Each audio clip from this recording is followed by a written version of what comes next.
We have landed three priorities.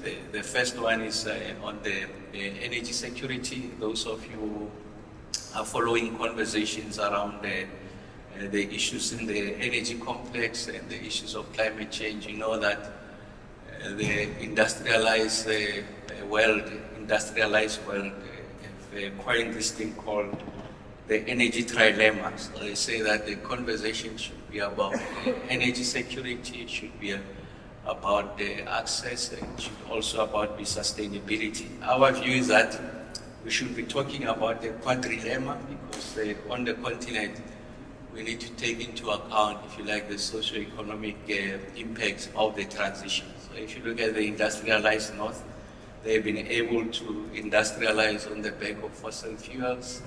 And now it is our time to industrialize, and then there's a new conversation around moving from fossil fuels to other energy sources. And of course, we are well endowed with what is characterized as fossil fuel. So our view is that in that totality of the conversation, it is important that they were able to place the socio-economic impact of this transition as part of the mainstay of the conversation. So it is an inseparable conversation to the issues of decarbonization. So it's indivisible. So that's the argument that we are making. And then we're talking about just affordable and inclusive energy transitions. The S is important at the end. It is important because it is our view that there's no universal definition of what constitutes a transition. It's a function of your domestic conditions, so it must be nuanced. They take into account what your sovereign ambitions are, take into account what constitutes your endowments, whilst balancing that with your obligations to ensure that we reduce the greenhouse gas emissions. And a big part of our conversation on the continent is around the African interconnectivity. I'll expand a bit more on that. We've got a number of, if you like, regional power pools. I think there's a pristine opportunity there. If you ask me, it's a low-hanging fruit. Of course, we must be able to package financing to support the expansion and modernization of that infrastructure.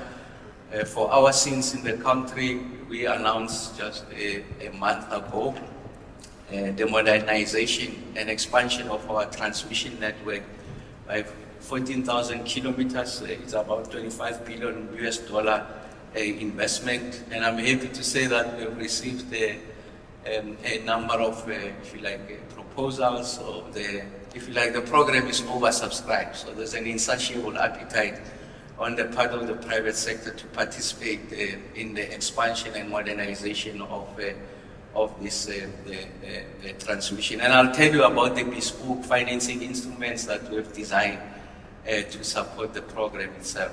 So for priority number one, for each priority, we say there are issues that constitute what we call negotiated outcomes. So we invest a lot of energy and time to ensure that there's a degree of consensus. So there's a statement that comes out of the G20 in relation to first the energy security. And then on the energy security, we're talking about a framework that is meant to address energy security risks whilst considering diversification of energy I So energy agnostic with regards to the technologies.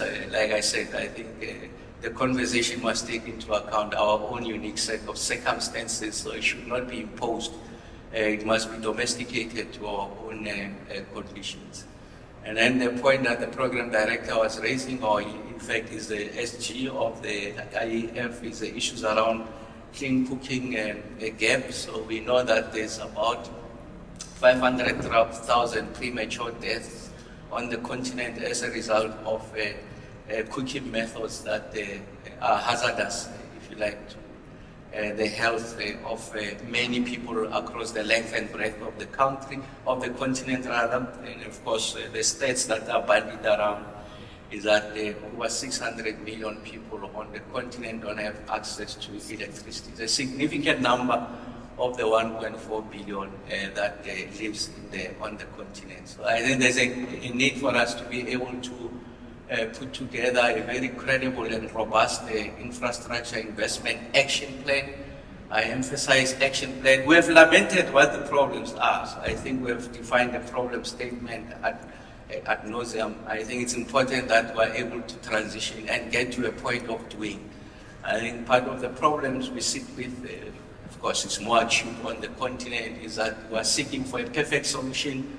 There is no such, there's no perfect solution. I think the point is to start and accept that as we do, we're going to make mistakes, and we must learn and unlearn from those mistakes. And then the other issue that we're going to invest a lot of time on is on the issues of what we call the affordability framework. So one of the key issues that are beginning to emerge, it's a new manifestations of energy inequality on the continent and of course in the globe, is the issue of electricity or energy that is not affordable. So we must invest a significant amount of time in ensuring that we are able to arrive at a situation where, as we put it there, to design a global energy poverty compact to ensure that we support access to affordable and modern day energy. So we're making the point modern day energy because we don't necessarily have to invest in backbone infrastructure that makes the unit cost of connectivity and therefore the cost of electricity unaffordable. I think there's significant progress that has been made on the technology front to use new sources of energy for us to be able to ensure that we're able to democratize access to electricity on the continent. Priority number 2 is just, inclusive energy transition. The just is very important because I think it's significant to make the point that we don't want to leave anyone behind. So on the back of the decarbonization and the industrial prospects of the decarbonization, that we are able to industrialize. So if you had to take our South Africa as an example, we're able to industrialize on the back of fossil fuels. It plateaued, tapered down. We have an opportunity to reindustrialize, and we think we can reindustrialize on the back of what I refer to as a battery economy. We are all on the continent well endowed with the mineral complex that are going to undergo the transition. So I think it's important the issues of beneficiating at source must be part of the conversation, but they are also resource hungry. You need water, you need electricity for that to happen. And that's why it's important that it's not necessarily a given that you'll be able to industrialize closer to source. You must resolve all other questions that are a precondition for you to be able to industrialize. And then there are also future energy sources. We think that green hydrogen holds a huge potential, green ammonia. Of course, we must resolve the cost element. Now it's about $2 per kilogram. If you were to ask those who are in this space, if you were to reach levels just below $1 per kilogram, then you are in the game. Of course, science and technology will resolve that.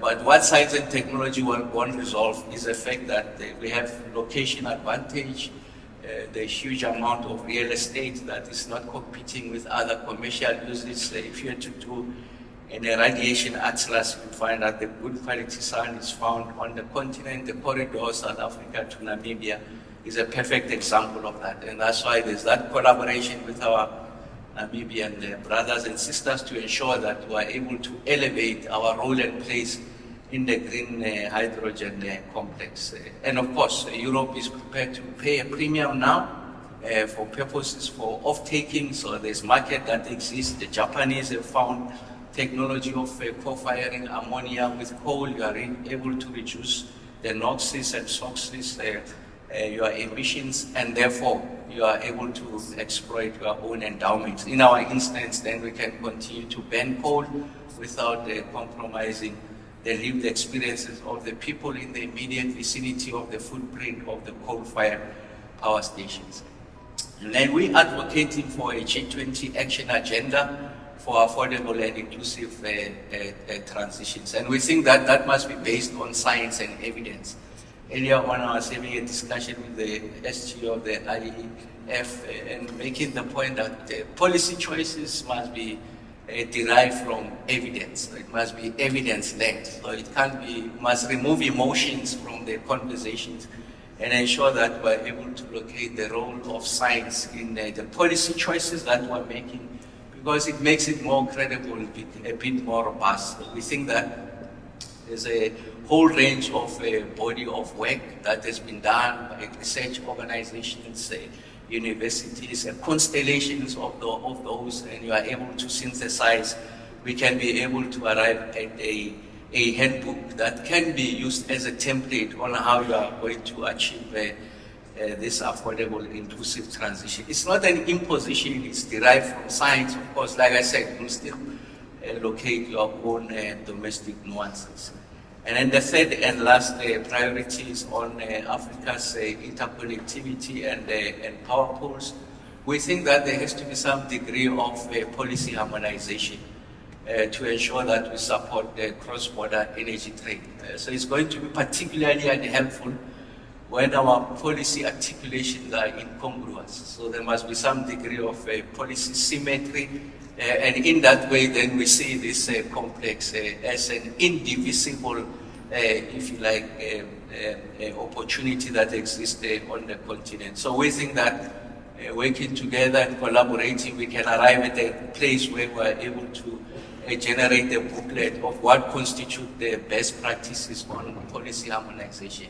What constitutes best practices? So if you are not necessarily requested to be religiously, if you like, attached to that, but simply say these are the experiences across other regions and jurisdictions. And more significantly, we want to design a 10-year infrastructure investment plan to support the power systems in relation to interconnectivity and the realization of Africa's single electricity market. So that would be a height of folly for as long as you have not resolved the issues of policy harmonization and how you are going to support the investments in relation to this 10-year infrastructure investment plan. So we do make the point of what should constitute some of these objectives. Like I said, continental integration is very important. Energy security, a key part of the conversation, what I termed as the energy quadrilemma. It requires that kind of, if you like, consideration. And then the other one is the issues around private sector participation. So the balance sheet of sovereign countries will not be sufficient to support the kind of investments that is required. I mean, just to use South Africa as an example, what we launched a month ago, we need $25 billion US dollars. Of course, the sovereign matrix deteriorated over time, but of course we need to allocate this capital to other social infrastructure. But we know that there's a big liquidity that is sitting with the depth of liquidity sitting with the private sector can make it possible for the private sector to participate for as long as the conditions are right. And by conditions, I mean policy certainty, predictability, and the issues around the financial markets, the maturity of financial markets, the track record on delivering on projects. I think it's a big part of the conversation. And in our instance, we designed a credit guarantee vehicle, which is a backstop for investment. So we're not going to burden the sovereign balance sheet. We designed an instrument working with the market players on the financial side to design an instrument that is acceptable to them. And in that way, they know that their investments are protected. And that's why we are rolling out a $25 billion US dollar program. And like I said, it's oversubscribed. So we are confident of achieving that ambition. That's one example. I'm sure I can go to another country, but another example. And then we can achieve a lot of those. And in conclusion, the point we're making here is that we are not adventurous.